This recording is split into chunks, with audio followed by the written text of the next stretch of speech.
Bismillahirrahmanirrahim. Assalamualaikum warahmatullahi wabarakatuh. Halo rekan-rekan semua, kembali lagi dengan channel Usman Nugi.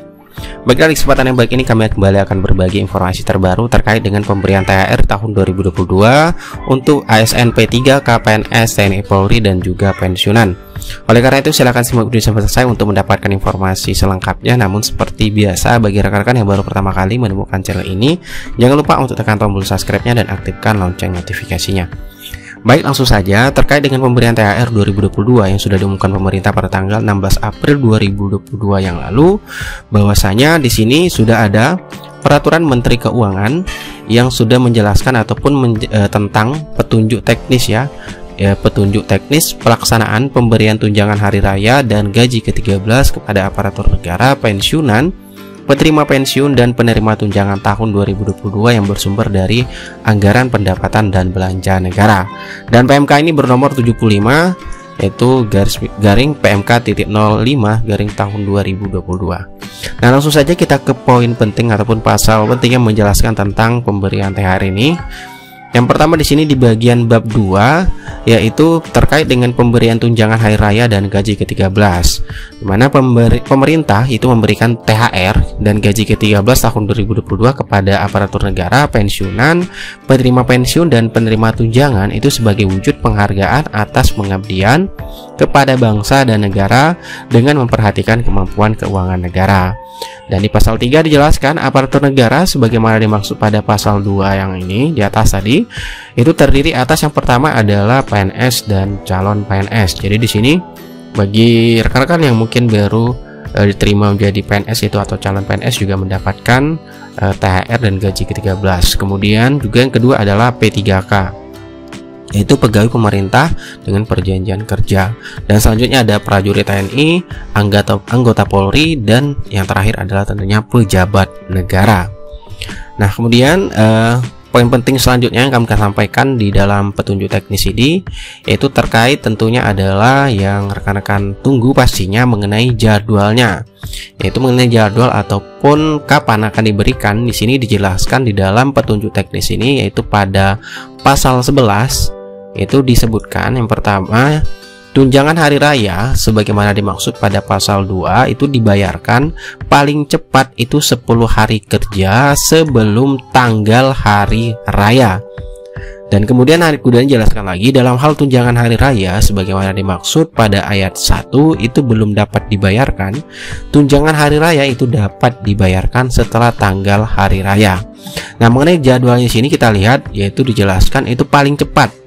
Itu paling cepat adalah 10 hari kerja sebelum tanggal hari raya. Dan untuk lebih jelasnya kita lihat, kalau seandainya hari raya nanti bertepatan pada tanggal 2 Mei, yaitu tanggal 2 Mei di sini, maka kalau kita hitung mundur 10 hari ke belakang, itu kita hitung juga tanggal merahnya. Yang pertama 1, 2, 3, 4, 5, 6, 7, 8, 9, 10. Berarti bertepatan sekitar tanggal 23 April 2022. Itu untuk pencairan ataupun penyaluran tunjangan hari raya untuk tahun 2022 bagi aparatur negara, yaitu ASN P3, KPNS, prajurit TNI Polri dan juga pensiunan.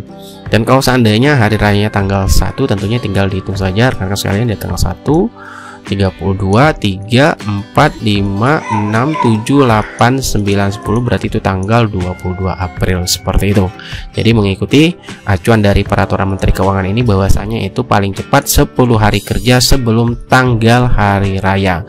Dan kemudian selanjutnya adalah terkait dengan besaran yang didapat oleh ASN ataupun TNI Polri dan pensiunan didapatkan untuk THR di tahun 2020 ini, itu diatur pada pasal 6, yaitu pada pasal 6 dijelaskan tunjangan hari raya dan gaji ke-13 yang anggarannya bersumber dari anggaran pendapatan dan belanja negara bagi PNS, P3K, prajurit TNI, anggota Polri, pejabat negara, Dewan Pengawas Komisi Pemberantasan Korupsi, pimpinan lembaga penyiaran publik dan pegawai aparatur sipil negara yang bertugas pada lembaga penyiaran publik, itu terdiri atas yang pertama, itu ada gaji pokok ada tunjangan keluarga, tunjangan pangan, tunjangan jabatan atau tunjangan umum.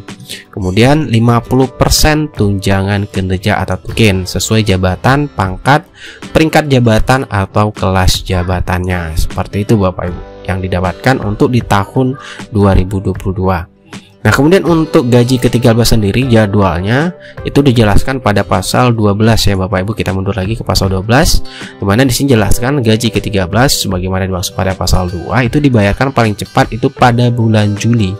Jadi ini fix ya, resmi itu akan dibayarkan pada bulan Juli. Kemudian dalam hal gaji ke-13 sebagaimana dimaksud pada pasal pada ayat 1 itu belum dapat dibayarkan, maka gaji ke-13 itu dapat dibayarkan setelah bulan Juli. Seperti itu Bapak Ibu. Dan untuk besarannya sendiri gaji ke-13 ini itu mengikuti ketentuan sebagaimana dimaksud pada pasal 6 sampai dengan pasal 9 dengan didasarkan komponen penghasilan dibayarkan pada bulan Juni tahun 2022. Oke rekan-rekan semua, itulah informasi terkait dengan petunjuk teknis ya, untuk petunjuk teknis yang dijelaskan di dalam Peraturan Menteri Keuangan Republik Indonesia terkait dengan pemberian THR dan gaji ke-13 kepada aparatur negara, pensiunan, penerima pensiun, dan penerima tunjangan tahun 2022 yang bersumber dari APBN. Oke, semoga informasi ini bermanfaat. Selamat bagi mendapatkan THR. Sekian dari Semoga. Wassalamualaikum warahmatullahi wabarakatuh.